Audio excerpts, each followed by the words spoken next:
It all began here in Salt Lake City, Utah, on the night of March 26, 1979. It was the NCAA championship, Indiana State versus Michigan State, a game that still ranks as the highest-rated college final ever on television. A game that's now remembered as a prologue to a rivalry that transformed a sport and intertwined two legacies. But on that night, March 26, 1979, the first time Magic Johnson and Larry Bird ever went head-to-head on a basketball court, they were simply two young men trying to win a very big ball game. Well, this is probably the biggest game I'll ever play in my life, and I just feel like, you know, I'm representing not only myself, my team, but we're representing our school and our town of Terre Haute. Well, it's a dream come true, really, for me. I won the state title back in my home state, and then my next accomplishment was going to the NCAA and playing in a game like tonight in the finals. They were two stars thrown together by the cosmos to compete, but only one of them had been groomed for the spotlight. In his case, it seemed since birth. I think his upbringing in East Lansing really put that smile on his face in the beginning, and it never came off. Born August 14, 1959, Irvin Johnson grew up in Lansing, the gritty industrial capital city of Michigan. Raised under this little roof, he was one of Christine and Irvin Johnson Sr.'s 10 kids. Christine was a school custodian, while Irvin Sr. worked 2 jobs nearly around the clock. My father, he got up early every morning, 6 o'clock or so, and he went to work on his trash hauling truck every single day. Around noon, he would come home, catch a nap, and then he worked for General Motors for 30 years. And he won an award for never being late and never missed a day. As a youngster, Irvin displayed his own strong work ethic on the blacktop. I was out there all day long. Before we went to school, the bus leave at 7:30. I was out there at 6:30 working on my game. My mother sometimes had to bring me food, or she would have one of my brothers and sisters, go get that boy so he could eat something. From a very young age, Irvin knew what he wanted to do. He had it all planned out. My dreams were to play in the NBA and become a businessman. The first stop in his journey, neighborhood basketball powerhouse, Sexton High. I knew the players, I knew the tradition. I wanted to be a part of that. And it was on the west side of town, which was, at that time, predominantly black. But when Lansing, like many cities in the mid-70s, began busing to desegregate its school system, Irvin's journey took an unexpected detour to a predominantly white school across town. My first day at Everett High School was my first time I really had to understand there was a race problem. Nobody white would speak to anybody black, and nobody black would speak to anybody white. A lot of racial tension, a lot of fights, rioting. They didn't want minorities there. He kind of shrugged it off, and basically his attitude was, okay, well, I'll overcome this. Whenever there was any racial problems, the principal would get Irvin and go talk to these kids. I can just see him with his big hands, calm down, just calm down. He'd break up fights. Talk with his friends, tell them, let it go, we can't fight about everything. Let's just chill, let's play basketball. And there was no dispute over Irvin Johnson's ability to play ball. His talent was so great that soon after his varsity debut, a local reporter, dazzled by his exploits, gave the budding star a nickname. In the beginning, I thought it was foolish and dumb.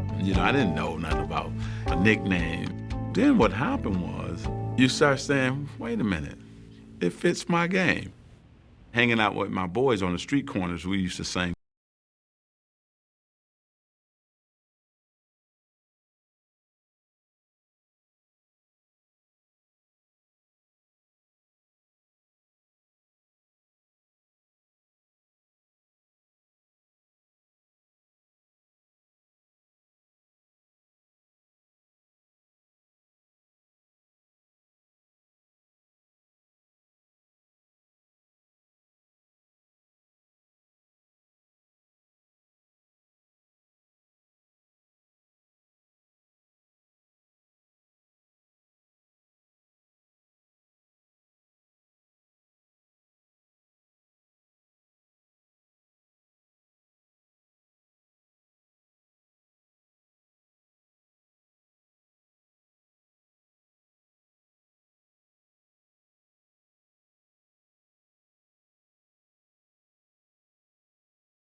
Won't you come on by? And I'm said, what's a kegger?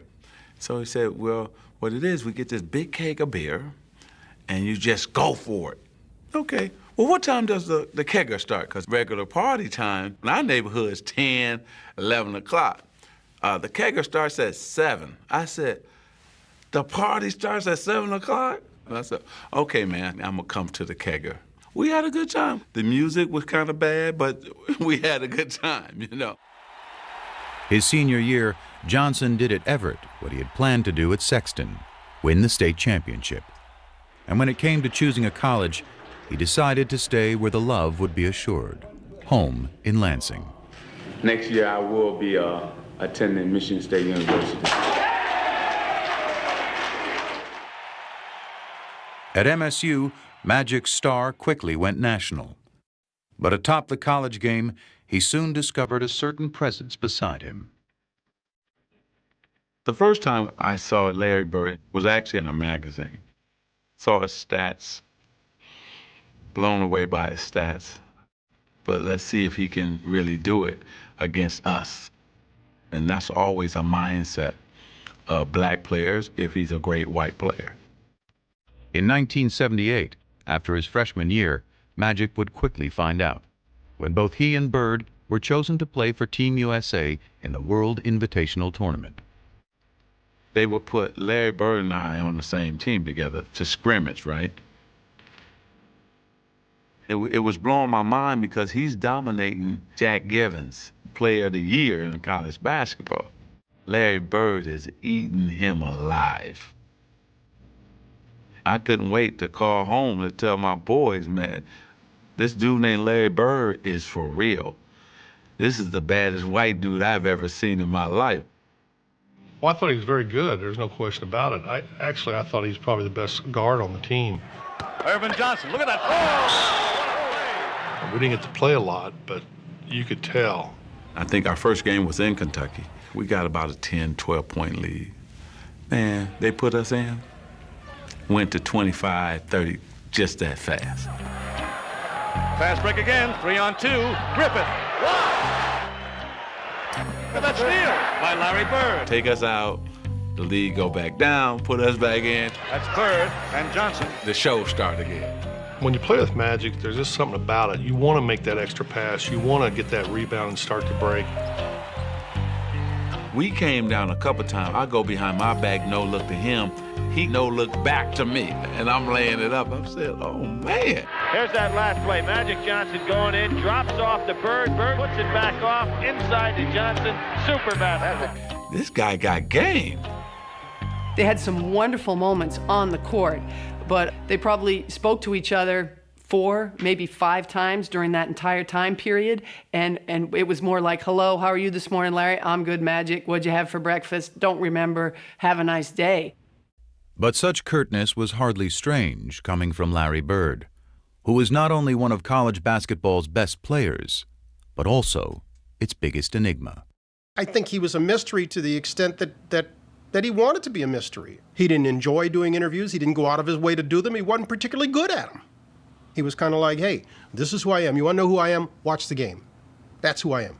I start to read materials that you're very quiet and you don't enjoy talking to newspaper people. Well, you know, there's different kind of newspaper people. There's people that try to push you. You know, there's people try to get things out of you. Things that don't even pertain to basketball, and them are the type of people I like to stay away from. He didn't want people talking about his family. He didn't want his mother to have to deal with that or his siblings to have to deal with that. You got to remember where Larry came from. You know, Larry was raised in a 2 or 3 room house on a railroad track. Their family probably lived on $50 a week. He was raised tough. Larry Joe Bird grew up in southern Indiana, in the twin towns of French Lick and West Baden. The Valley, as locals call it, was a tough working-class area. Tiny and remote, it was one of the poorest places in the state. I didn't know that people made millions of dollars. I didn't know that everybody had a family car. I was in my own cocoon. I was in a small town with the people I knew, and I thought I would live there for the rest of my life. Arriving Pearl Harbor Day 1956, Larry was the 4th of 6 kids born to Georgia and Joe Bird. Early on, he and his older brothers earned a reputation around the valley. We were always considered troublemakers. We're either fighting amongst ourselves or there was always one of us fighting somebody. Larry was always one that kind of instigated things, you know. If I get my brother in a fight with somebody his age, I was happy as hell, because I like to see him get beat up, and that's just the way it was. If I got in a scrape with some kid and my brothers didn't come to my side, they knew that when he got home, my dad was going to whip him. Larry and my dad were best of friends. They done everything together. When my dad would go out to my grandma's house, Larry would always go with him. They'd go fishing, do a lot of things together. But Joe Bird also had a darker side, stemming from a traumatic tour of duty in Korea. Larry remembers waking up in the middle of the night hearing his father's blood-curdling screams from the nightmares he had had from the war. What happened to his father in the war affected his entire life. He was never able to quite get rid of whatever those demons were. A talented craftsman, Joe Bird struggled to hold steady jobs. And even when he was working, his demons would, on occasion, drive him to the bottle. There were times when Joe went out with the guys and had a few beers and the wages didn't come home that night. And that didn't happen every day. It happened once in a while, but when money is as tight as it was for the Birds, once in a while was a major problem for their family. My mom sometimes worked late and sometimes she had 2 jobs, but that's the way it was. I worked at school during my lunch hours, worked at the local grocery store, put up hay in the summer. I mean, if you wanted money, you had to get it on your own. To young Larry, actions spoke louder than words. He was very quiet, kind of hung to himself a little bit. I saw Larry take an F in an English class because he had to get up in front of his peers and give a speech. He said, I won't do it. But he just could not get up in front of his friends and talk. He was that shy. Of course, next thing you know, when he knew it was time for all of us together at the gymnasium, well, there he'd be. The minute he'd get a basketball in his hand, things were totally different. Basketball was just, it came to me, seemed like easy. I didn't have the quickness, I didn't have jumping ability. I just thought the game out. By his senior year at Springs Valley High, Larry Bird had sprouted into a star. But Bird was from the valley, hardly a hotbed of talent in the big-time world of Indiana hoops. The first thing they say, well, they don't play nobody down there. He's from French Lick. They don't play nobody. I think that put a chip on his shoulder, always having to prove who he was and how good he was. He was good enough for Indiana University's Bobby Knight to come calling late his senior year. And folks in the valley couldn't have been prouder. Their local hero was heading 60 miles north to play ball for one of the best college teams in the land. Once I got to IU, it didn't take long to realize that I was out of my cocoon, had over 30-some thousand students, that I didn't have the funds. First week and a half, I thought, man, this ain't gonna work. He left after 24 days. Let my mother down. She didn't talk to me for 2 months, but it didn't matter what other people said. To this day, I don't care. Back in French Lick, Bird took to working for the city, hauling trash and painting park benches. Meanwhile, by that winter, his father's demons had taken him to an even darker place.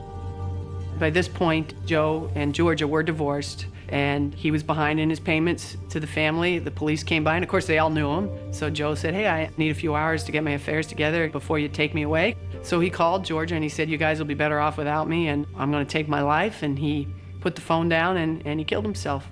He shot himself. When Dad passed, you know, it hurt Larry. I mean, that was his best friend. He's gone now. But Larry didn't show it a lot. He just didn't say much. You know, he just kind of held it within. I've never heard him speak out about it at all. I was mad when I heard about it, and I was madder after the funeral because I thought he sort of cut out on us during a tough time. But You know, he went through a lot in his life.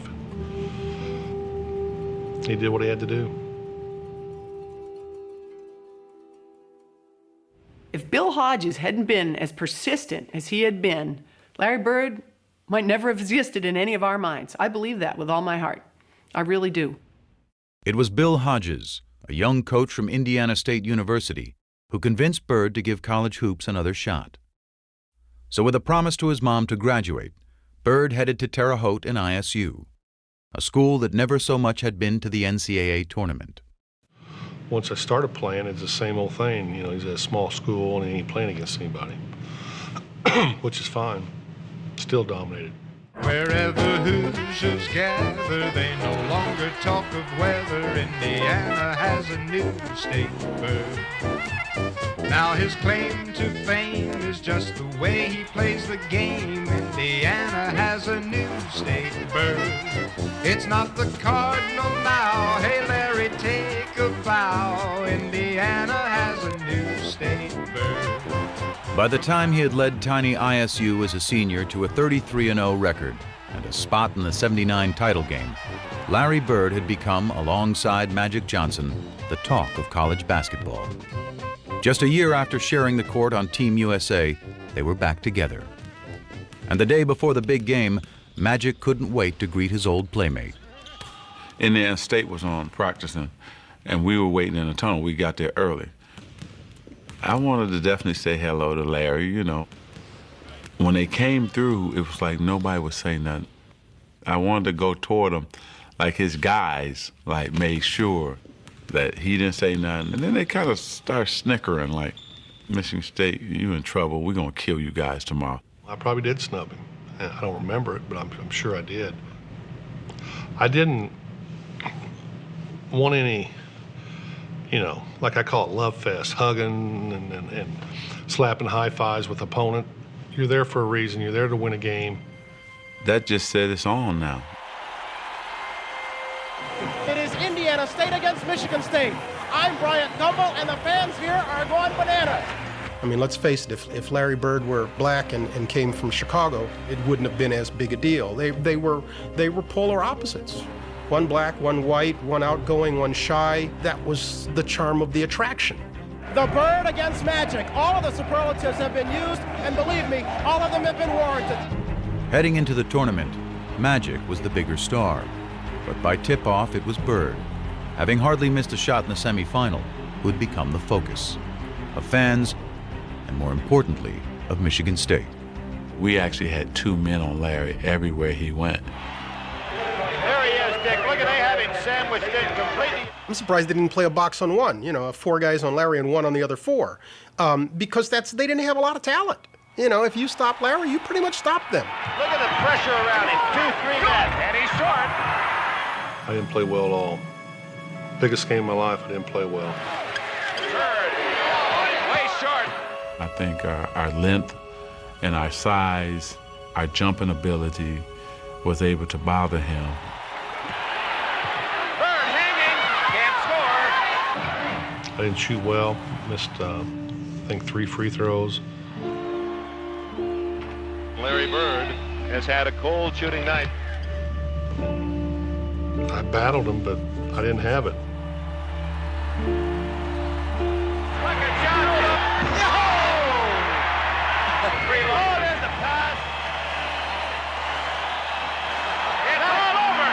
Michigan State University, national champions, 1979. Magic, not only were you a leader on offense, I thought you did a great job on Larry Bird in the zone, denying him the ball. Yes, Coach gave us a good game plan to go against Larry Bird, and all we had to do was go out and do it. That's what we done. And congratulations, Super Bowl game.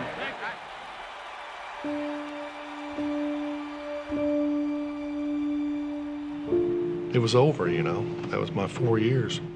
I was done. No, it still hurts. And when you win 33 in a row and you walk into a game, you know, you never know what to expect, but I expect to win. We didn't win. Toughest loss I ever took. I knew it was going to haunt him forever because we were going to see each other a lot.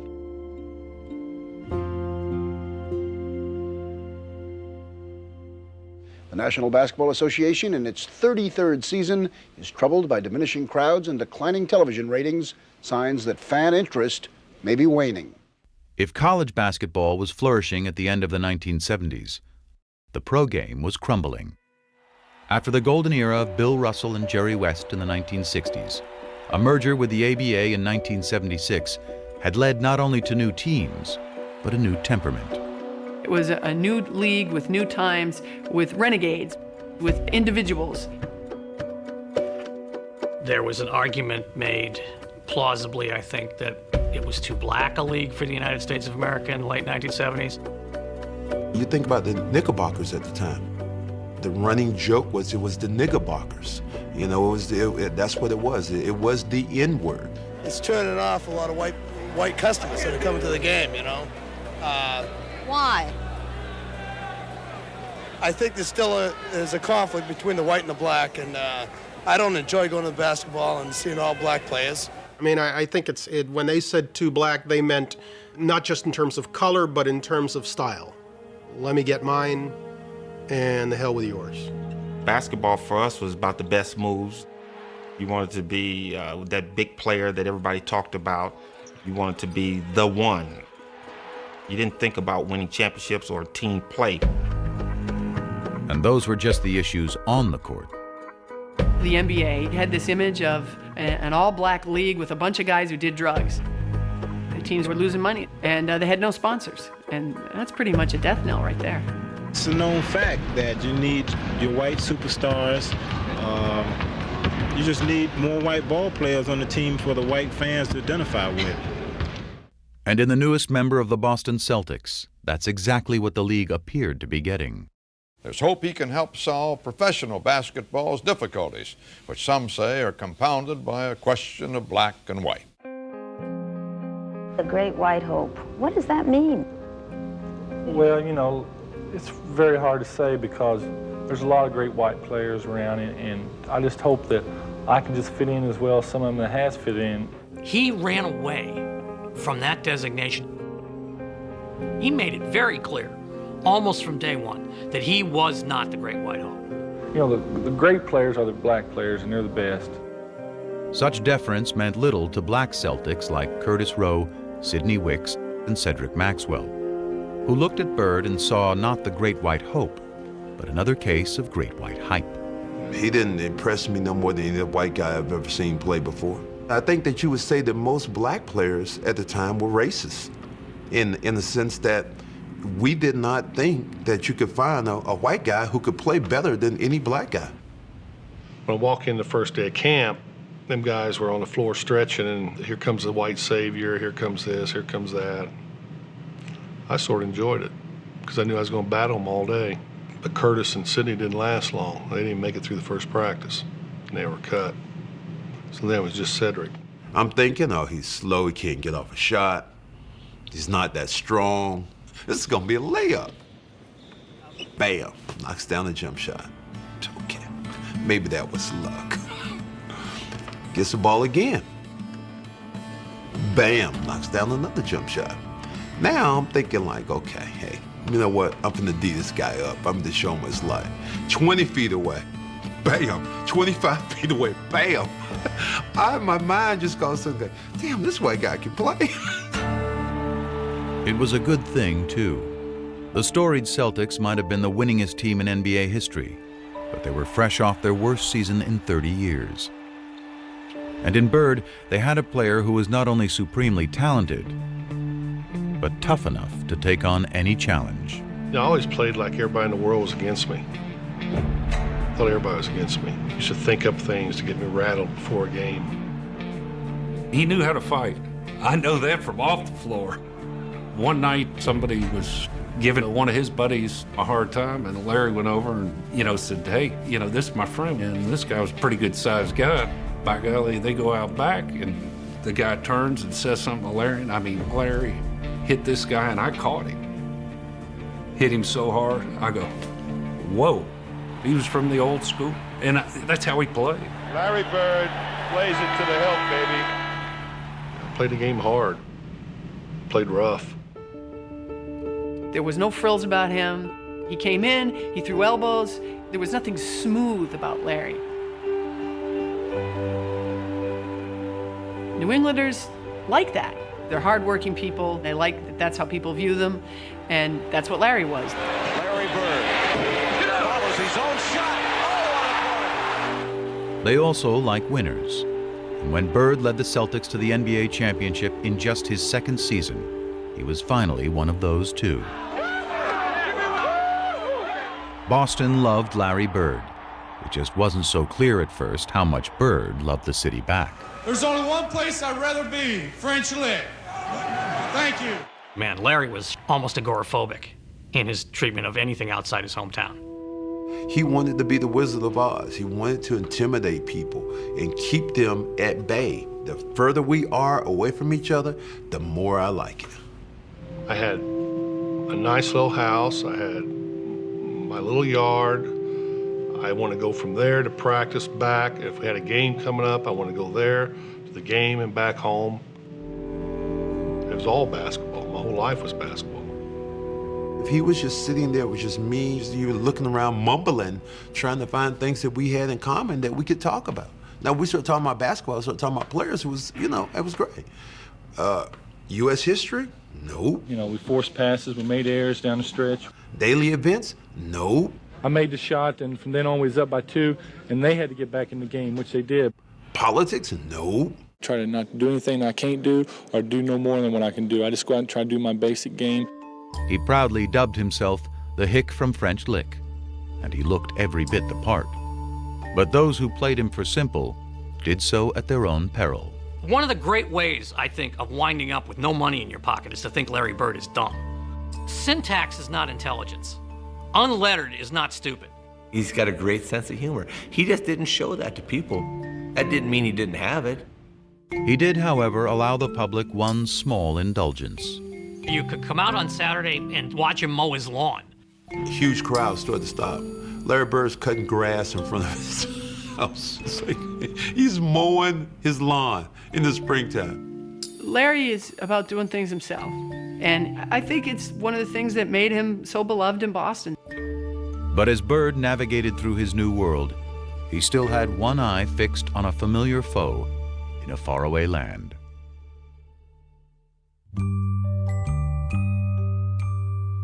What tripped me out was I'm riding in the limo, and I'm seeing orange trees and lemon trees in people's front yards. I said, stop, I gotta go pick an orange. Are you crazy? I said, no, I gotta do this.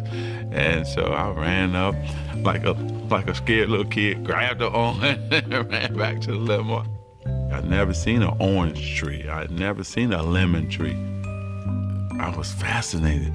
When 20-year-old Irvin Johnson arrived in Los Angeles in the fall of 1979, he was a world away from Lansing, the only home he'd ever known. He was the #1 pick of the LA Lakers, a once dominant franchise stuck in mediocrity. In the stoic Kareem Abdul-Jabbar, the Lakers had talent. What they lacked was energy. Irvin Magic Johnson was only too happy to provide it.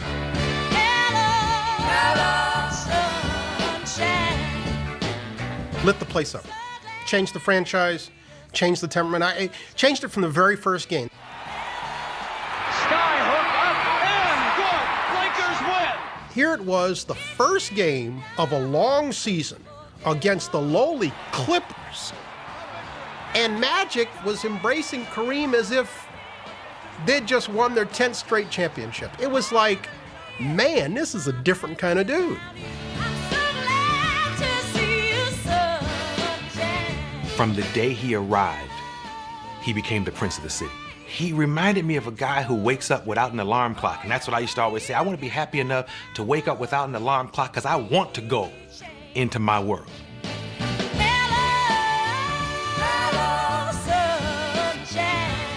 He had it, what it is. As far as I was concerned, the it was not his ability or his size. The it was his attitude, was his leadership, was his mind. I mean, I don't have to talk about Game 6 at Philadelphia. Magic Johnson will shove. In his rookie season, Magic had helped lead the Lakers to the NBA Finals against the Philadelphia 76ers. In Game 6, with an injured Abdul-Jabbar back home in LA, Magic played all 5 positions, scored 42 points, grabbed 15 rebounds, and dished out 7 assists, leading the Lakers to the championship. In just 4 years, he had won titles in high school, college, and the pros. Magic, what do you have that makes you perform like this in these championship games? Well, I don't know, just I love to win. Across the masthead of the Los Angeles Times the next day, it said, "It's Magic." He was a star when he first arrived here, coming off the NC2A game. And quickly, during that first season, he became one of the stars in town. But that game put him on another level. That made him the star in town. It's funny how I wanted to meet the celebrities, but they wanted to meet me. I was like shocked. Like, wow, you know who I am? He was young, famous, and after Lakers owner Jerry Buss signed him to a 25-year, $25 million contract, very rich. The kid from Lansing was ready to sample a different kind of fruit. His playboy boss knew all the ripest trees. I said, oh, I'm hanging with him. When they were coming into the box and he had 10, 20 of them, and look, Irvin, which one you want? And I was like, oh, okay, it's like that? And then he said, I'm gonna take you to the Playboy Mansion. What? The mansion? No, you're kidding. I said, yep. So I went there, and my first time, I'm backing up like, I can't believe I'm in, but I'm backing up away, you know, it's like, I'm scared to death. Probably 10 guys to 100 women, you know. Everybody think it's sex-driven, but it's really not. You have dinner, then you watch the latest movie. And then, of course, I don't want to ever say that sex wasn't involved, because if you meet somebody, and that's what you wanted to do, you did that. But it's really a great experience to go up there. So, yeah, I had fun there. He came to L.A. like the Pied Piper. You know, people were giving him this and giving him that. But, you know, he stayed pretty grounded to the game. Everybody was getting high then, but you can't even smoke a joint around Magic. He had real old school, down in the trenches work ethic. And that was honed in him by his dad, Irvin Johnson Sr. Magic was always this guy. You know, he never did none of that, so I did everything for him. Magic Johnson was living on a natural high. He was starring in the role of a lifetime, point guard of a Hollywood team with an offense called Showtime. He even had the alter ego perfect for the production. I mean, Magic was his stage name. Even he would laugh about it. Well, he always says there's 2 people. There's Irvin Johnson from East Lansing, and there's Magic Johnson from Hollywood. Irvin Johnson is another guy. You know, here's Magic over here and here's Irvin over here. Irvin is this fun-loving guy.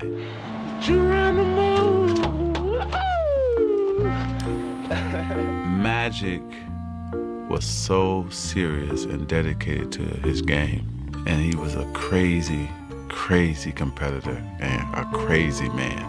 Irvin, I think, is the smiling kid from Lansing. I think Irvin died about 25 minutes after the NCAA championship game. Irvin doesn't have the ego that Magic has. Magic got a crazy ego, and winning is everything. And Irvin wanted to, along with Magic, conquer LA. After having led the Lakers to 2 NBA titles in their first 4 years in town, Magic and Irvin were well on their way.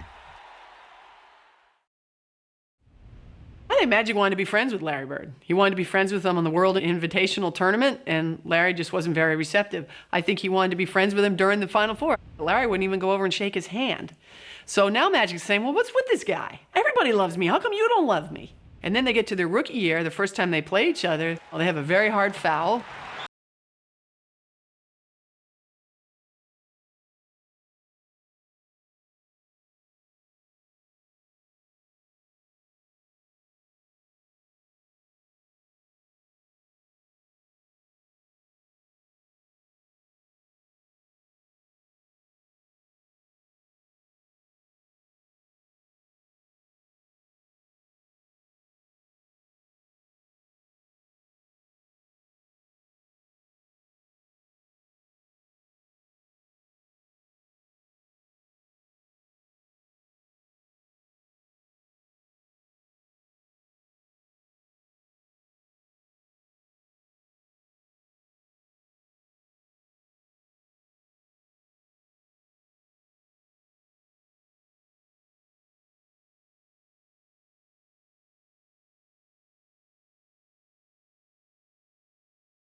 same day. The PR person from the Lakers says, hey, Irvin, the Rookie of the Year voting has come out. And Magic says, okay, well, who won? He said, well, Larry Bird won. And Magic says, well, was it close?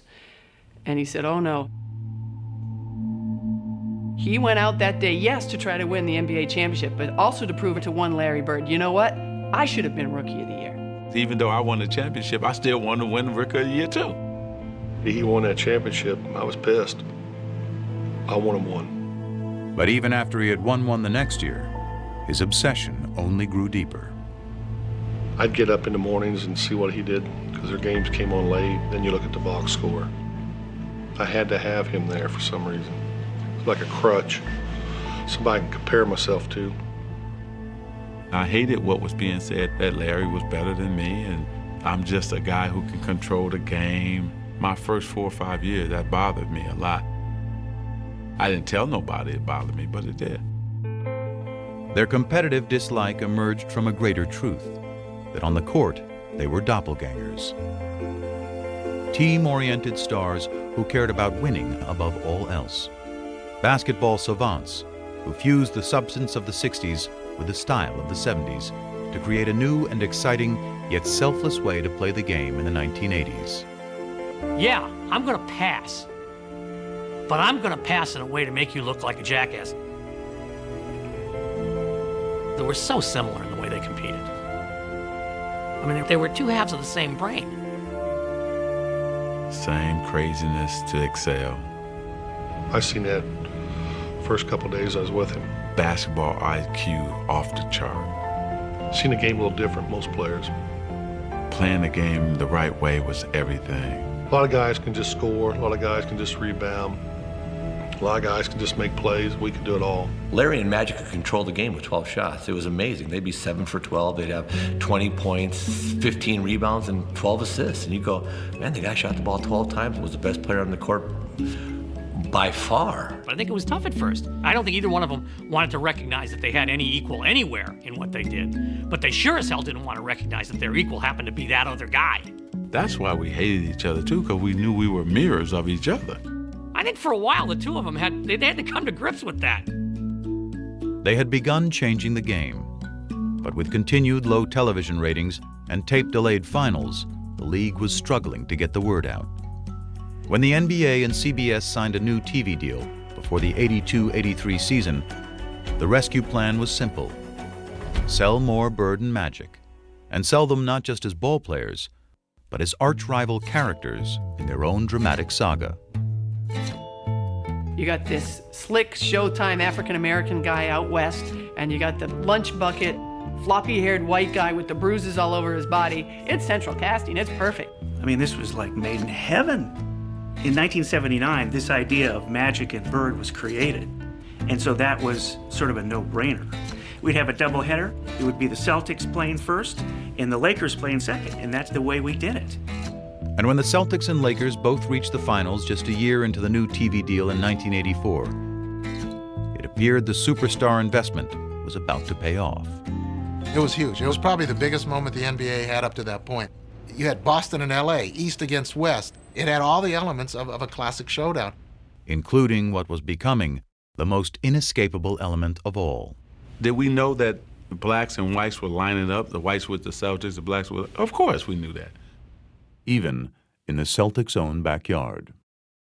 They land at Logan Airport at the 84 finals. He's getting accosted by various people who are telling him Larry's going to take him down.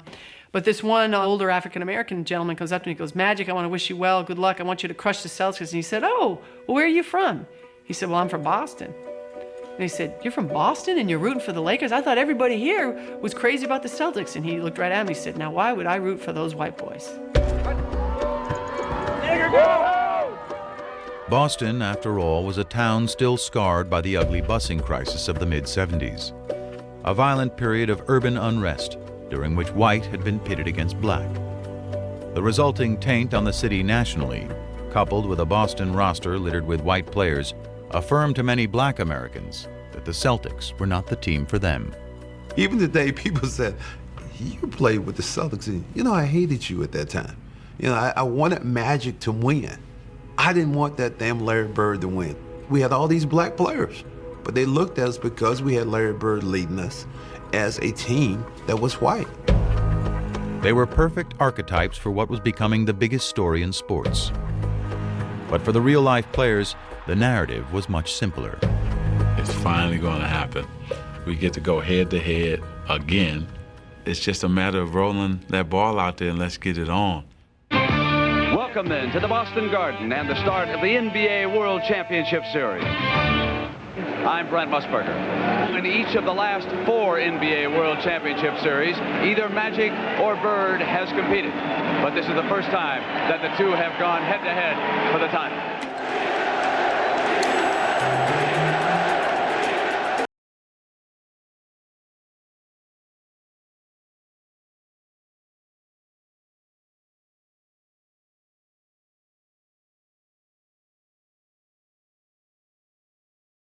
Series lead. And it's picked off. Goes to Henderson. He lays it off and in. From that point on, things began to crumble. Down to 9 seconds. Magic holding the ball. Magic trying to work on Maxwell. Magic has still got it down to 2 seconds. 1 second. He's going to have to shoot it. He doesn't get it off. He doesn't get it off. Cheesy Johnson dribbling the timeout. What are you doing? The Lakers regained their stride in Game 3, only to be rudely knocked off it again in Game 4. And now let's watch it. Cooper and the Celtics, and now the bench is empty. When Kurt Rambis got taken out, we started fighting instead of playing. Kareem swings the elbow, and now is yelling at Larry Bird. Jaw to jaw. And it made us realize we were not mentally tougher than the Celtics. Magic's just not himself. To be sure they won't let the time run out as they did in Game 2. Harris steals the ball, and the Celtics call a timeout. There were a number of places where, Irvin didn't do what people expected him to do. Tied at 123. He misses the first. Johnson misses them both. Celtics want a timeout. Despondent, Magic Johnson goes to the bench. Bird turnaround, hits.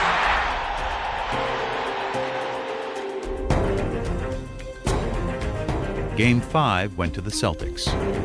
Game 6 to the Lakers. It was like 1979 all over again, down to 1 game for Bird and Magic. If everybody had to look at it, probably would have said this is going to be a 7-game series. No, I thought we'd sweep them in 4, but this went a little bit longer. Now we just have to do it in 7.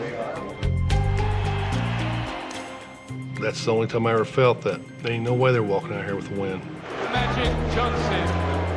No way. Lakers have several chances, and here's Larry Bird chucking down the court. Bird. How does he do it? Now Johnson with the ball. The Lakers trying to cut it to 1. And he loses it.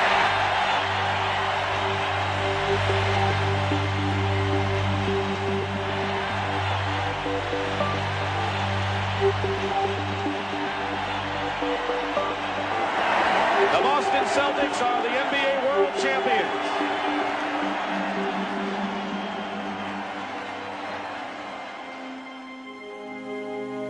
I pride myself in being the guy who's going to win it for us and deliver under pressure. And it didn't happen. I hope he was hurting. Hope it killed him. He made some bad plays down the stretch, and nobody in there was happier than me. Not only winning the game makes you feel good, but just knowing the other guy's suffering, and he was. I remember after the game that both he and I were in the showers crying and stayed in there for about 35, 40 minutes. It was hard because not only had we lost to the Boston Celtics, he had lost to his nemesis, Larry Bird. I think he just made me dislike him more, because he was that good. And I think you be jealous. You jealous a little bit. Larry, does this get you even with Magic for what happened between Michigan State and Indiana State all those many years ago? We're professionals now, but I won this one for Terre Haute. Well, it was a big deal, and I remember asking Quinn Buckner about it afterwards. They had a celebration in downtown Boston after they won the championship, and, you know, it was unusual for Larry to have these little outbursts, as Quinn would call them. But, you know, about 11:30 at night, finally he turned to Quinn, he goes, I got him. I finally got him. And he was talking about Magic. The league was rejoicing too. Game 7 of the '84 series was one of CBS's highest-rated telecasts of the year, and the highest-rated game the NBA had ever produced. All of a sudden, whether it was at CBS or Madison Avenue, the sports writers around the country became phenomena. What is happening here? The absolute foundation in this resurgence was the Celtics and the Lakers, Larry Bird and Magic Johnson. But Magic was in no mood to bask in the accomplishment. I took a media beating. Tragic Magic. This is why we say Larry Bird is better. It's probably the first time ever in my life I was depressed. And I didn't want people to see me. It was something I never dealt with in my life. That particular series, that championship series, redefined his whole career because he never stopped working after that. Magic was on a mission to prove to himself and the world that with the ball in his hands, he was still the one in control. And after his Lakers ran through the '85 season, he quickly got what he wanted, another shot at Bird and the Celtics. They won the East, we won the West. So it's like everybody just get ready, sit back, and let's enjoy it. But that smile belied the intensity of the clash that awaited. If I had a glass of water and any of those guys had been on fire, I would have drank the water and watched them. They called us, chokers and sissies. We didn't like that, and they thought less of us. I knew they did. In '85, we played them 4 times in exhibition season for some reason. I don't know why they scheduled that. By the 4th game, there was an all-out brawl. They call this one of the greatest rivalries in all of sport, the Celtics and the Lakers. And if that is true, it is the most one-sided rivalry in all of sports. 8 times these two have met for the NBA championship, and 8 times the Celtics have won. At guard, in his 6th year from Michigan State, at number 32, Magic Johnson.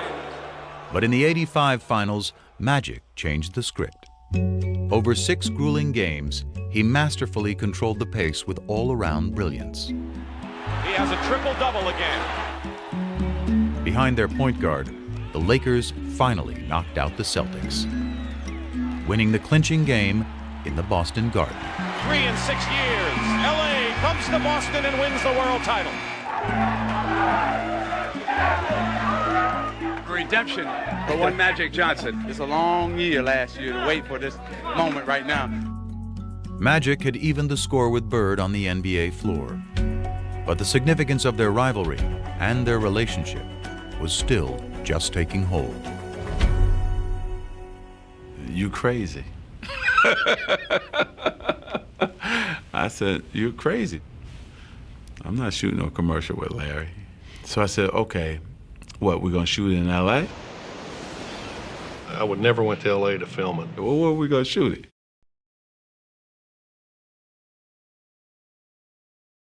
You want to shoot a commercial? Come to my house. I was like, oh no. One stoplight. I thought Lansing was small. I think the plan was, I'm gonna go here, I'm gonna do what I'm supposed to do, and I'm trying to get up out of here. My plan was that. Even after Converse had convinced Magic and Bird to film a sneaker ad together in the summer of '85, a question remained. How would the two hated rivals on the court get along off of it? I don't know how he's gonna react. I don't know how I'm gonna react. We didn't even shake hands, so how are we gonna do a commercial together? The ad was to be filmed at the home Bird had built for his mom. It featured a full-length basketball court, the day's first location. So they say, okay, you're playing one-on-one, and I'm looking at Larry, and he's looking at me like, is this real? Are we playing? Because, you know, this is Magic and Bird. I could just hear Larry, you know, starting in on, well, you bring it to the basket, and I'm going to send it 30 rows up. So the guy was like, no, not like that. A fun game. We were both like, oh, okay. Like, like you can see this relief coming over both of our faces. That brief détente led to the next stage, dialogue. We sat down next to each other. How was your summer? Oh, it's going good. How was yours? It's going great. He said, man, it's a nice spread you got. And he's asked me, is this where you play? I said, yeah, I play here if it's not windy. If it's raining or windy, I go to the gym. But this is where I do all my work. I see that tractor. You work on the tractor? He said, man, I work on this tractor every day. Larry Bird work on a tractor? He said, yeah. It's just them two walking and talking, and every once in a while they'd stop and one of them would say something, and then they'd start laughing. Then they said, okay, break, it's lunch break time. I was going to my trailer. He said, no, my mother has prepared lunch for us up at the house. We went up to the house and we sat down there and we talked, and my mom, my brothers thought the world of him. His mother was so nice, making sure I had enough to eat. I just saw my mother. It was crazy. He charmed her. I mean, you can see it, but that's Magic. He makes everybody feel welcome and warm, and he's a con man. And while Magic charmed Georgia Bird, it was someone else who intrigued her son. He met Irvin at lunch. Irvin is a good dude. I like Irvin a lot better than Magic. I was just so happy to finally be Irvin with him, because Magic was like, I don't know if I want to get to know this guy. But Irvin got a chance to talk about family, how he grew up. We just became two relaxed guys, just talking. That day was great. It was a great day. Beautiful day. Still, for Bird, ever the competitor, that's all it was, just one day. Magic thinks the next year, okay, well, now we're great friends, so, you know, after the game, we're going to go out, we're going to have a beer, and Larry's like, no, you're right. I know you better. You're a good guy, but I still don't want anything to do with you. He's a happy-go-lucky guy. If me and him got to be really good friends, go out on the court, he could still play the same game. I couldn't. I mean, that's just the way it is. But when the ad hit the airwaves, for others, the perception changed. I saw those limousines going through the cornfields, and I said, no, they didn't sell themselves out. I heard Converse made a pair of Bird shoes for last year's MVP. Yep. But they made a pair of Magic shoes for this year's MVP. Okay, Magic, show me what you got. Oh, this is really a business thing. The Bird shoe, the Magic shoe. And maybe that's where the business thing started to get bigger and began to trump who they both really were. It polarized the whole idea of lunch bucket versus Hollywood, white versus black. Just cemented all the differences between them. Kids weren't wearing black gym shoes because they didn't want to be associated with the Larry Bird camp. You wore your white Converse. The basketball rivals had morphed into cultural warriors, and race, more than ever, had become an unavoidable part of the conversation. Yo! But nothing about Bird and Magic had ever been as simple as black and white. One of the big reasons this rivalry became so emblematic of so many things is because it was an easy dichotomy for people to understand. But it's crazy to simplify it as saying white people like Bird and black people like Magic because 13% of the country is black. But it wasn't like 87% of basketball fans preferred the Celtics. Who's your favorite basketball player? Magic Johnson. Who's your favorite movie star? Eddie Murphy. Pina, all you ever talk about is nigga this and nigga that. And all your favorite people are so-called niggas. It's different. Magic, Eddie, Prince are not niggas. I mean, they're not black. I mean, let me explain myself. Has the N-word ever been used by a white person to describe Irvin? I doubt it. But as Magic enjoyed his image as a crossover star, it was Bird, the one-time great white hope, who had further emerged as the polarizing racial figure, due in part to that era's increasingly conservative political climate. The rolling back institutionally of the achievements of the civil rights movement were going on apace from about 1975 on. But the triumph of the movement that rolled it back took place in the 1980s. And I think there was people who were very aware in the black community of what was going on. And I think there was a lot of sublimated frustration. And I think one of the ways it got sublimated was into basketball. And I think Larry, through no fault of his own, was the receptacle within which the lingering resentments somehow floated. And after Bird led the Celtics to the championship in 1986, his third in the pros, winning his third straight MVP award in the process, the resentment grew. I always felt that the press was biased in favor of Larry Bird. It always felt to me like they were gonna make Larry the hero. You know, you'd see somebody score and Larry would be in a cast in a suit on the bench and they'd say, Larry Bird made that possible a couple weeks ago when he told that guy he could do it and he just did it.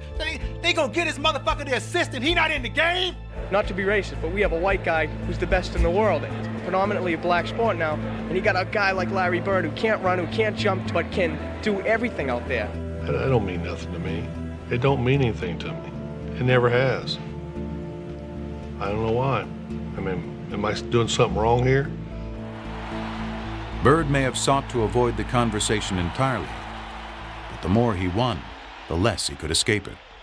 Now there's a steal by Bird. Underneath the DJ, lays it in. What a play by Bird. In 1987, after Boston beat the Detroit Pistons to advance to the finals for the fourth straight year, Pistons rookie Dennis Rodman called Bird overrated because he was white. His teammate Isaiah Thomas then chimed in with some thoughts of his own. I think Larry is a very, very good basketball player. I think he's an exceptional talent.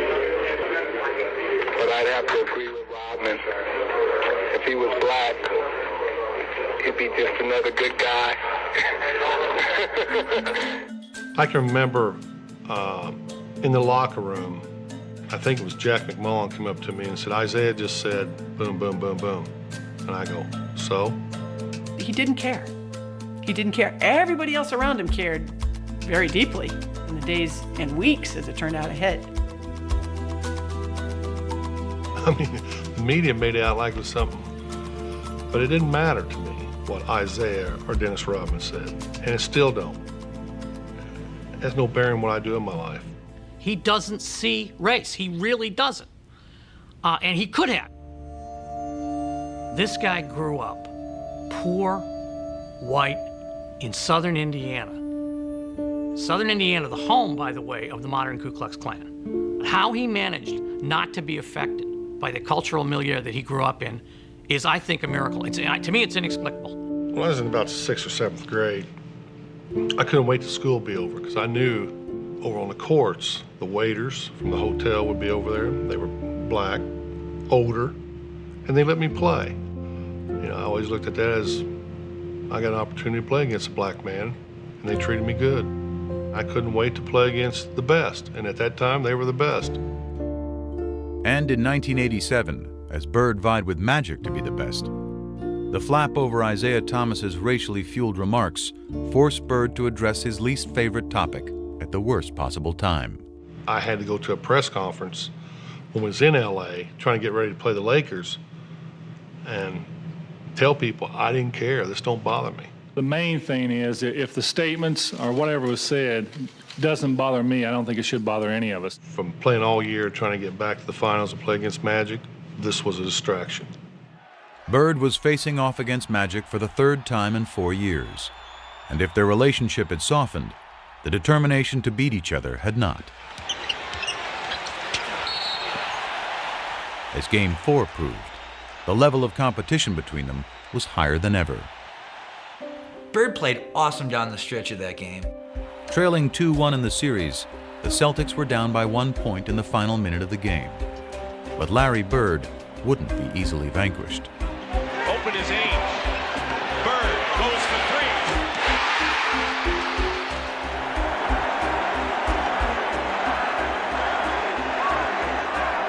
With 7 seconds left, though, the Lakers still had life. 3 years earlier in the '84 finals, Magic had flubbed a similar situation. But this was a different Magic, one with a whole new bag of tricks. My man switched to Kareem and Kevin McHale jumped out to me. As soon as I saw Kevin, I said, oh, I'm taking him. You know, Magic puts it on the floor, a couple head and shoulder fakes, and he raised up in the air. And there was nobody that was going to get that shot.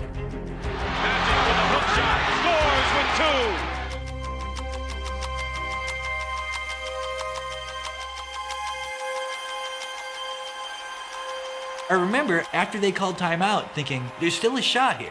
Celtics may still win this game. Well, they set up a great play. Bird walked Worthy all the way up, forced the denial all the way up. We've done it before. Clear everybody out, go to the ball and break to the corner. He caught it here, and as he caught it, all he had to do was turn. And he just turned, and he just let this thing go. Bird fires it. Got a wide open look, couldn't believe it. And I'm standing right there, it is straight as an arrow. Dead on. And the Lakers have won. They were lucky because it was right on line. He looked at me like, how did you ever leave me that wide open? You gotta be kidding me.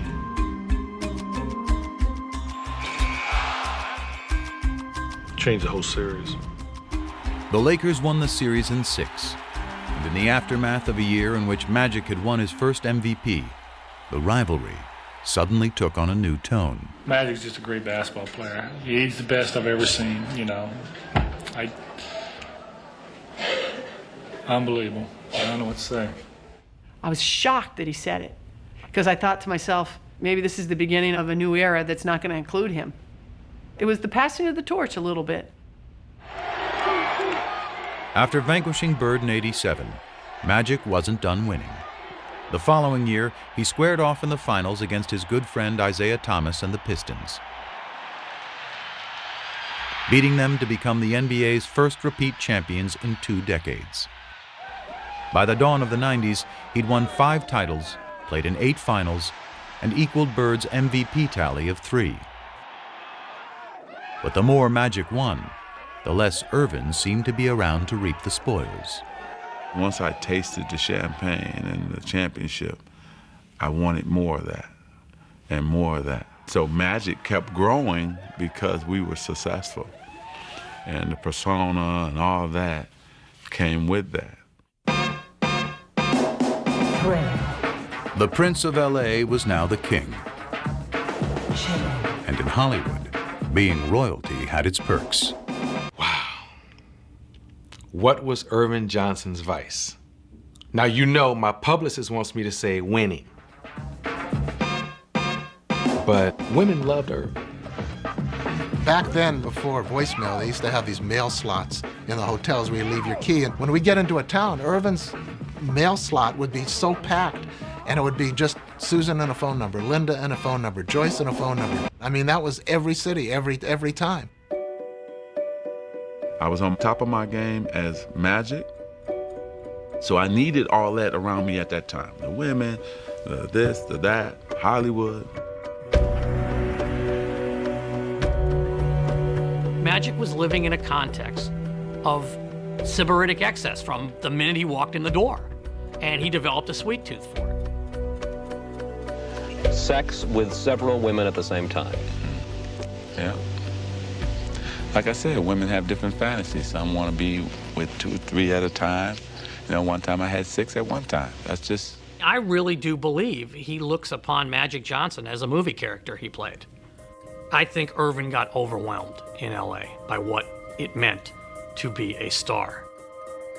That's probably true that the Magic ego swallowed Irvin a little bit, but that's okay because I couldn't win 5 championships without that.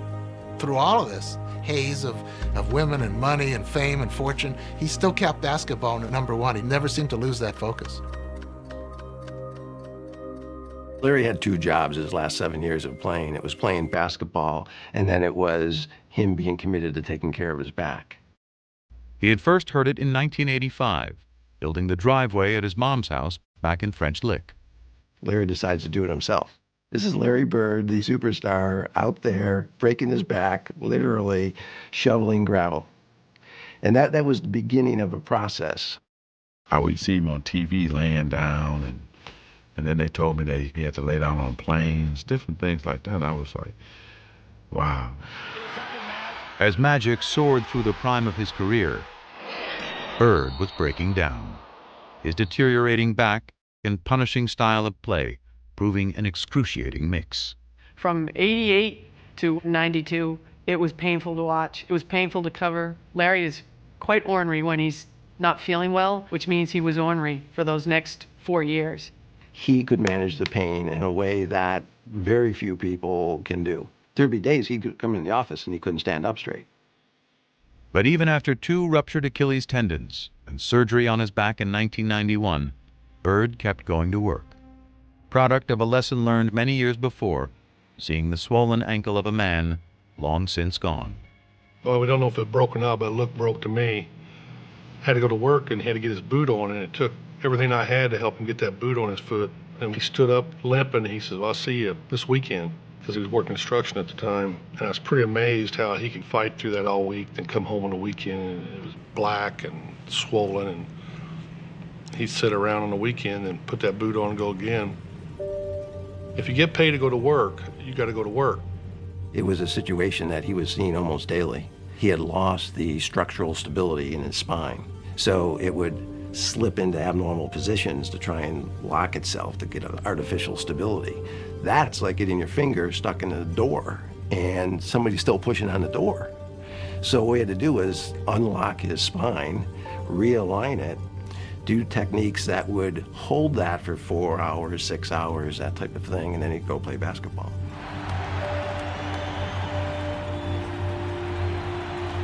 Every time I would play, I was wondering if I was going to be in a wheelchair. Was I ever going to be able to, walk on the beach or hold my kids?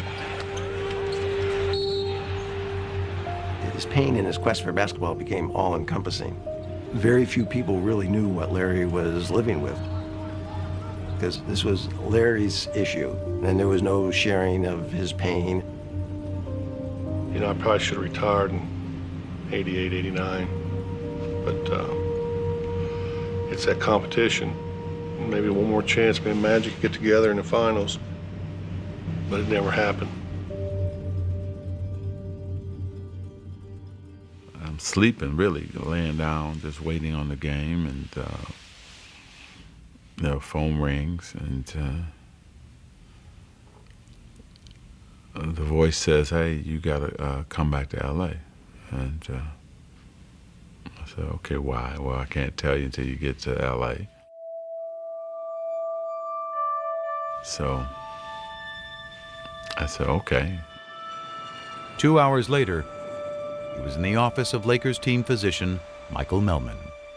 Dr. Melman starts to tell me that, through the physical that I took, that they discovered that I had HIV.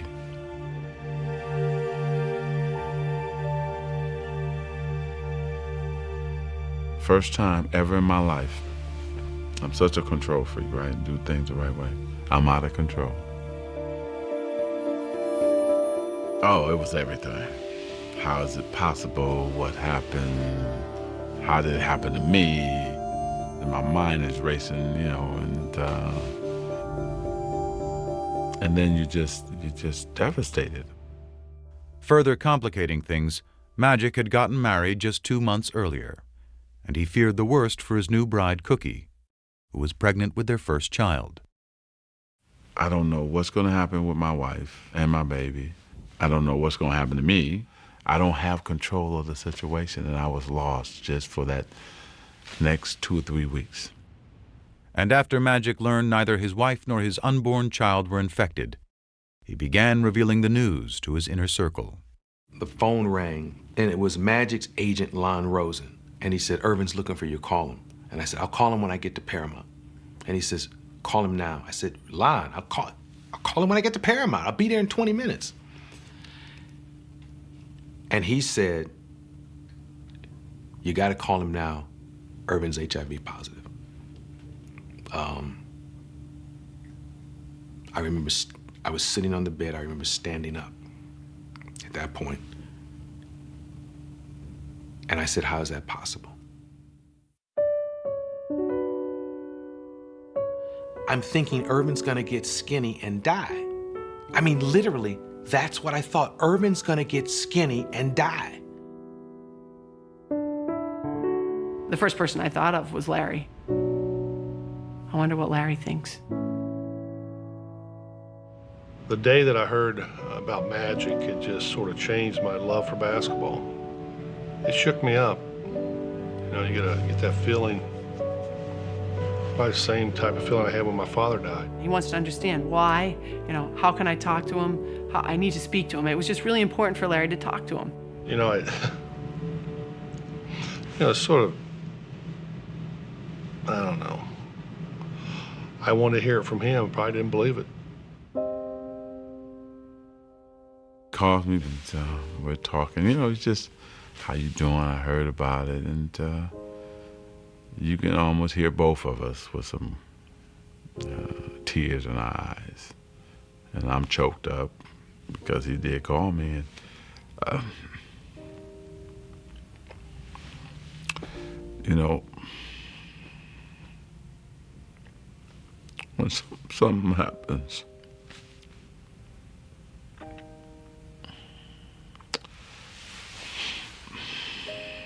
to you,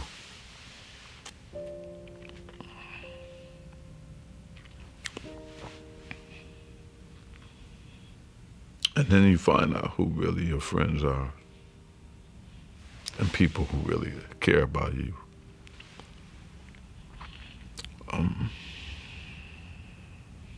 You figure all those battles, all those things we had to go through as warriors, as competitors, and as men. And here this man says, hey, you know what, man, you're okay. And so that was the greatest moment for me too, you know, to have him check on me and to make sure I was okay. First of all, let me say good late afternoon. Because of the HIV virus that I have attained, I will have to retire from the Lakers today. It's the only press conference I've ever been in where I've seen reporters cry. I mean, we thought this guy was in total denial. I plan on going on, living for a long time, bugging you guys like I've always have. We thought this smile was going to be wiped off his face forever, and he was going to die, but we're going to watch him die in public. I just remember in the room, he was joking, and I'm sitting there looking at him crying, and he's like, Coop, man, I'm going to be okay.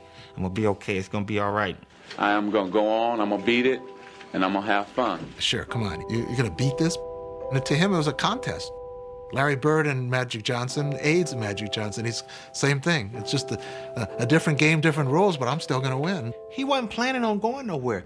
Irvin was planning that day to find the right medicine, to eat right, get rest, and live forever. That's what he was planning. Thank you again, and I'll see you soon. But as Magic put up a positive public face, his nemesis, still out of sorts, shed the mask he had hidden behind for years. He was visibly like, wow, how could that happen? You know, it really set him back. Probably the two toughest days I've had since my father passed away, and I've been very depressed and sort of been out of it. I listened to him talk in this press conference about how devastated he was, and I remember thinking to myself, you know, goddamn, Larry found Irvin. You know, just out of the blue, something like that happening. It's just, I've never had, other than one other instance, and I was hoping I'd never see that again, because I remember how I felt weeks after that. And yesterday was just a sad day. And at his game that night, Bird was forced to confront pain he couldn't so easily play through. Didn't want to be there that night. First time ever. And really last. I remember we played in Atlanta. Had no feel for the game, you know. This wasn't a good time to be out there. Never had that before. That night he threw a pass. I'll never forget, he threw a half-court pass behind his back for a layup. And if you blurred your eyes, you squinted your eyes, it looked like magic. And that was Larry saying goodbye. You know, I mean, this competition thing is amazing, what it does to you. What you put your body through and what you do and what you say and how you feel. And knowing that he's not there wouldn't feel right. But I think it's all them years that, you know, what's he doing? What if he's practicing this hard? I bet he shot 500 shots a day and I didn't get 500 in. It's always that mind games. Bird played through the 91-92 season, his last in the NBA. But a part of him was already gone. I didn't check the papers anymore. You know, it didn't matter. I still wanted to compete, you know, but it wasn't the same. It really wasn't.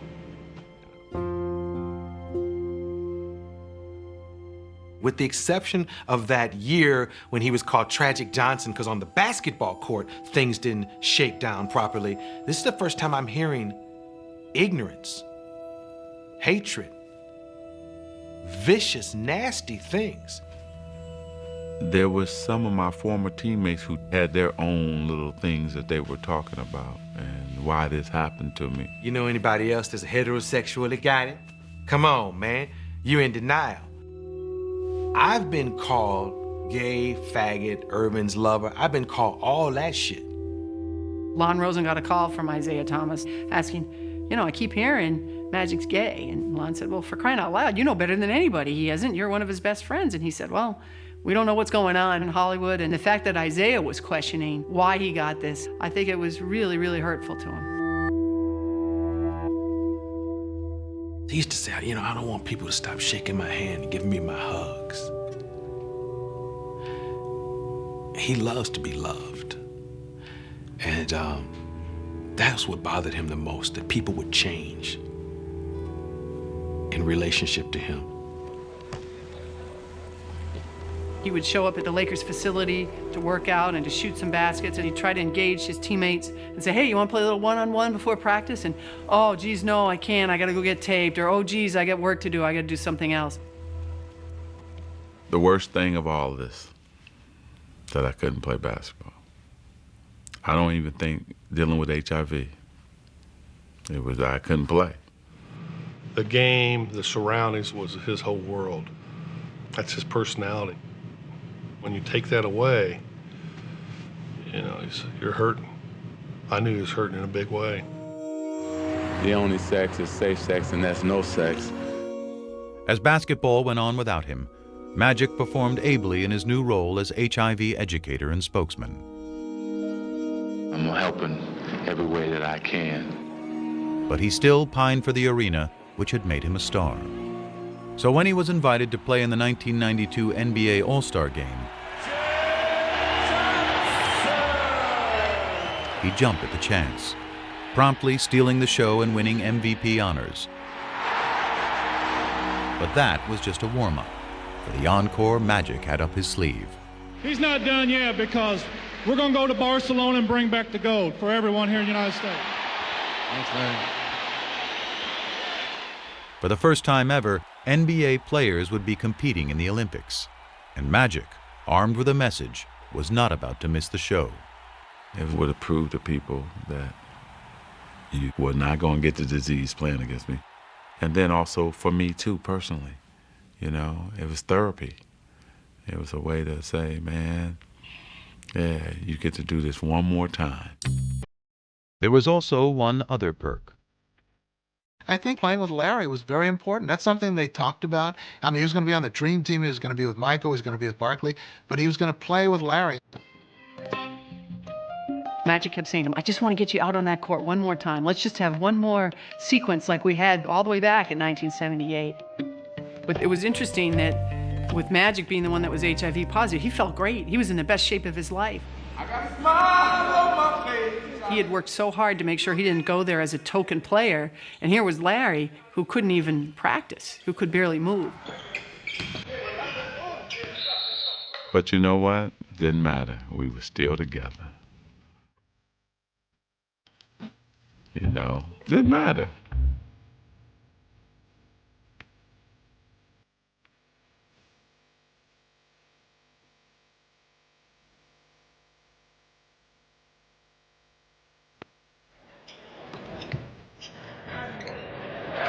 And when he got his opportunity, he switched a few.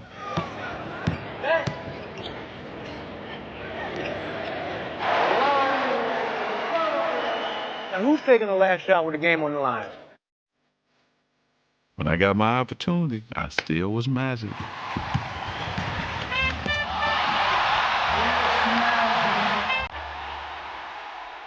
"14 years after they'd first crossed paths, the smiling kid from Lansing and the shy boy from French Lick were happily back together in Barcelona. But it took just one glance outside their hotel's front door each morning for them to see that as far as they had come, they were as far apart as ever. The only way you walk out that door if you wanted attention. But I asked this guy, I know, how can you get around this? There's got to be a way. Lo and behold, there was a side door. You can go wherever you want. I was going to tell him about it, but seeing that smile on his face, the closer you got to that front door, come on. He didn't want no side door, you know Irvin. He'd go right in the middle of them. Turn the long way, sweetheart. There you go. I'm going out the front because that's who I am. I don't go out the back. I don't go out the side. That's not me. If you want to go somewhere in a hurry, there's a door that leads you there, and I found it. I respected him for that. And so, hell, I would try to find a slide door for him. And we never tried to change each other. That's what made this relationship great.